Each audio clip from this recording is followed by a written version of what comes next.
At the end of the 19th century, Dewsbury Town Centre was entering a decades-long period of growth and prosperity. Following a fashion with its origins in Paris and London, the town authorities decided that Dewsbury needed its very own shopping arcade. Designed by Albert Holmes Kirk of Huddersfield, the arcade eventually opened in 1899, a time when horse-drawn carriages were still a common sight on the streets of Dewsbury. This is possibly one of the oldest existing photos of the arcade. It shows a young boy waiting dutifully with his basket.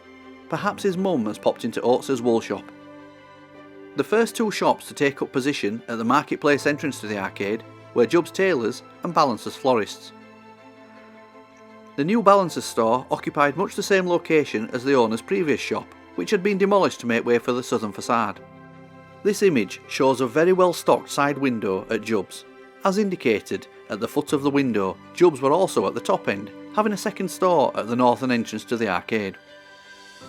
John Oates, seen here in the centre, and his brother George on the right, helped their father, Marsden Oates, to run the family wool and woolen garments business.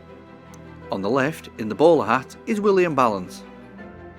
This image shows the arcade decorated to mark the coronation of King George V in 1911. On the left, illuminated globes light the way into the D. Douglas shoe shop, marketplace in the early 20th century.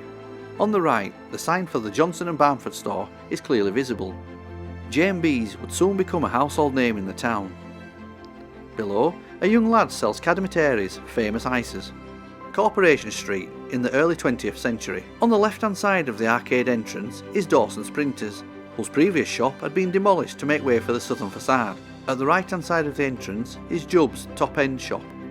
This is one of the best known of the early 20th century images of the arcade. The subjects of the photo clearly fail to stand still for the cameraman. This image shows the southern facade in the late 1920s. You may notice that Jubb's Tailors has been taken over by Johnson and Barnford and is now a J&B's cash store. Balance's Florists still occupies the right-hand side of the entrance. J&B's took over Jubb's bottom-end store in 1925, the shop becoming the renowned retailer's fancy department, selling blouses, furs and accessories. Photos of J&B's are few and far between, this somewhat grainy image being one of the remaining few. However, the much-loved department store lives long in the memory of many of the townsfolk. An early 20th century tram bound for Dewsbury and decorated with several J&B's advertisements. Their motto was, "Value for money with the utmost of courtesy." Here we see one of the many postcards of the arcade produced in the early years of the 20th century. Clearly, the arcade was seen as one of the town's star attractions.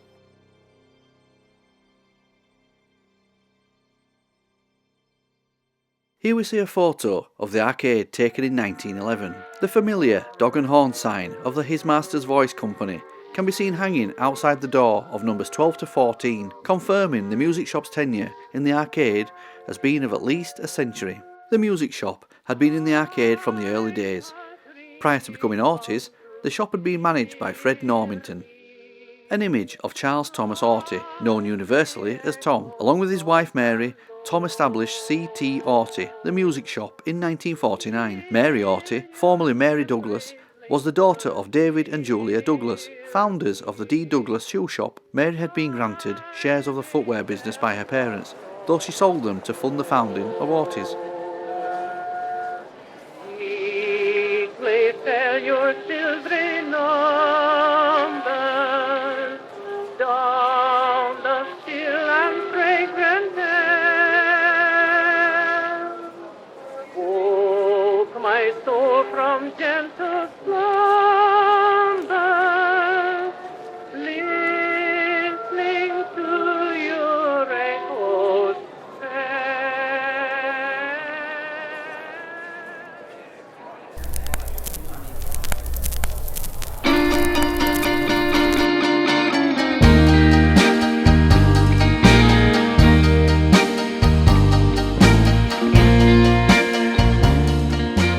Good afternoon.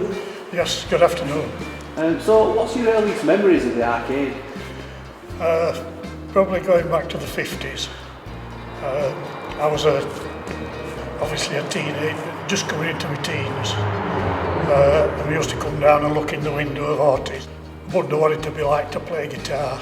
And I started playing guitar when I was in my early teens, and then joined a group, and of course we used to buy strings and plectrums and things like that from Otis Music Shop, which was the prime music shop in Dewsbury. I think there was You'd one. never dream, would you, that you owned it one day?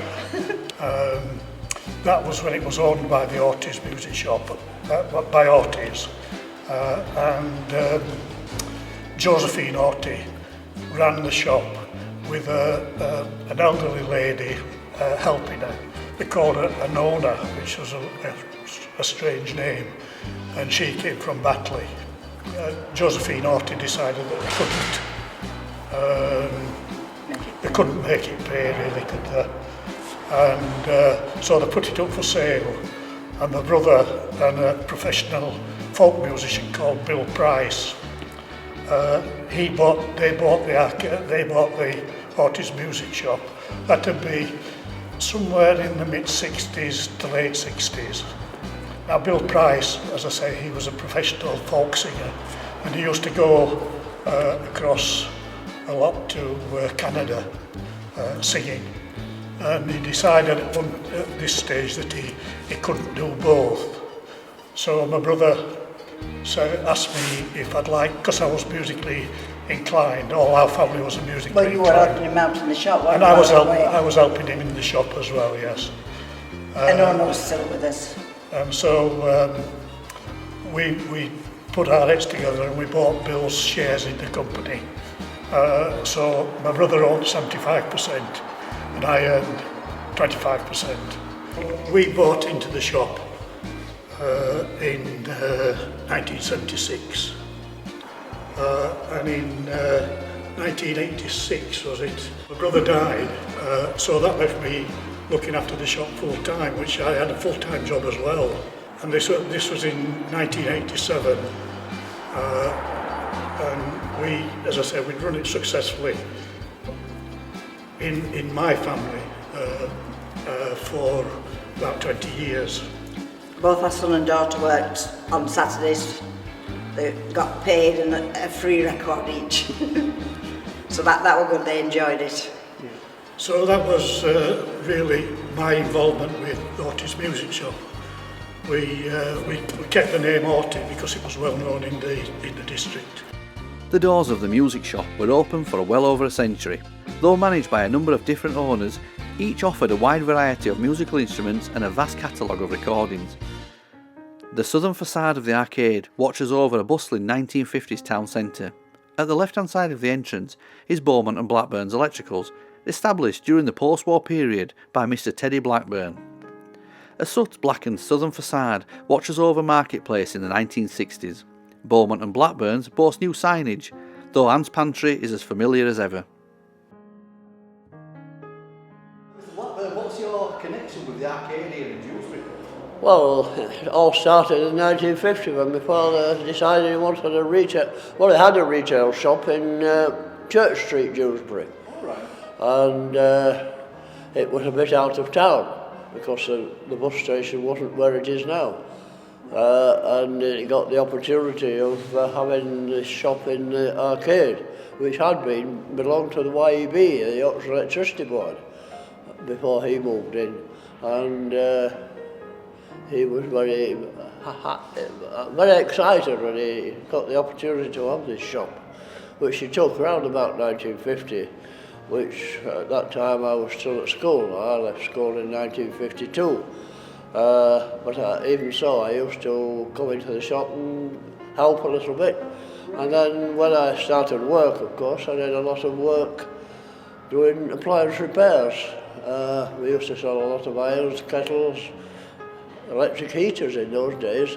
You don't see many nowadays, I don't suppose. They're too expensive to run, aren't they?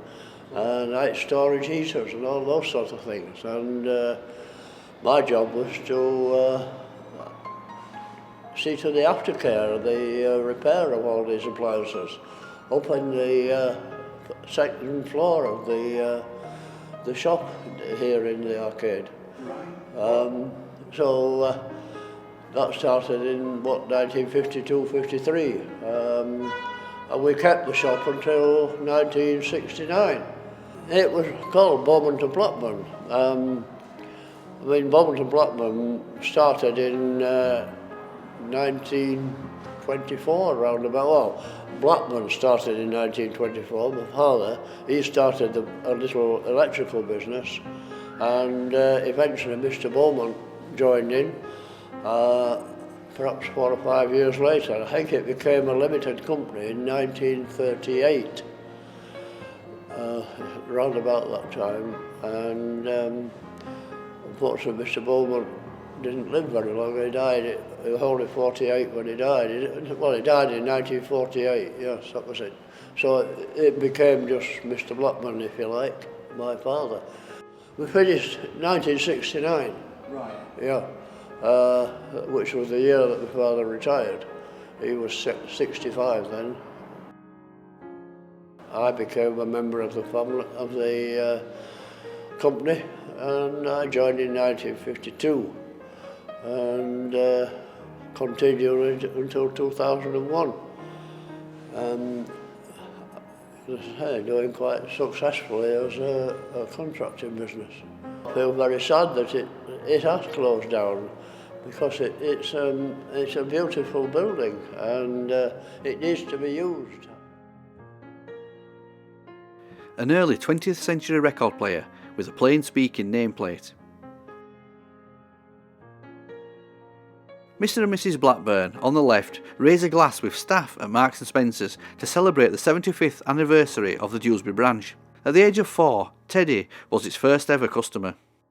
Established in 1899 by David and Julia Douglas, D. Douglas Shoes was one of the first shops to open in the arcade. The shop remained in the Douglas family for over 60 years. The window display at Ivor Burns Shoes. Ivor bought the business sometime around 1960, though he continued to trade as D. Douglas Limited, a name which would be associated with the arcade for over 111 years.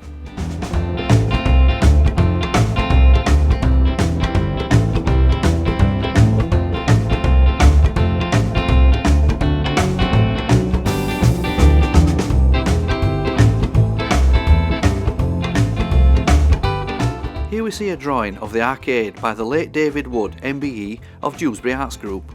Ivor Burns Shoes can be seen on the right hand side. The D. Douglas Limited nameplate still adorns the door of the company's former shop in the arcade over 120 years after the business was first established there.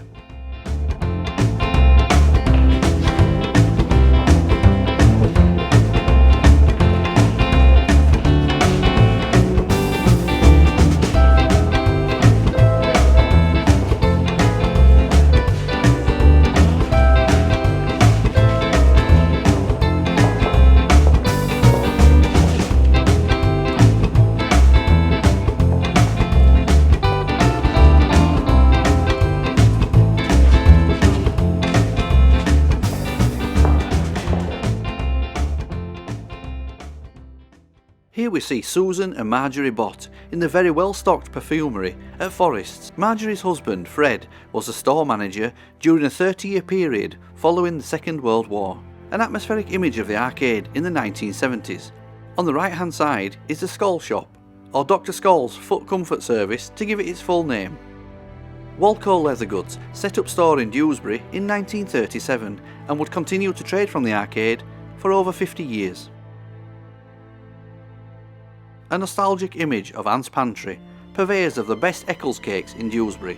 Barriers protect any clumsy arcade shoppers from stumbling out onto oncoming traffic.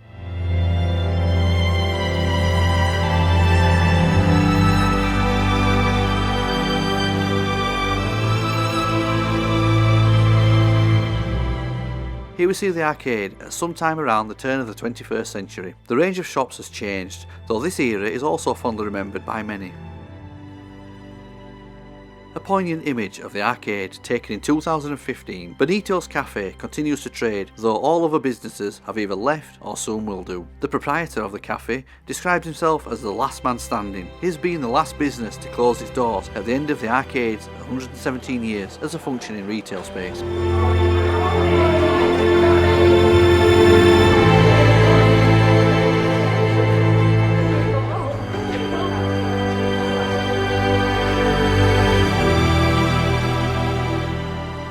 A retelling image of the arcade, taken not long before the gates were locked for the last time in 2016. Most of the units are vacant, though shoppers can be seen enjoying a cuppa outside the cafe at the northern end. Here's an artist's impression of what the marketplace facade of the arcade might look like following restoration.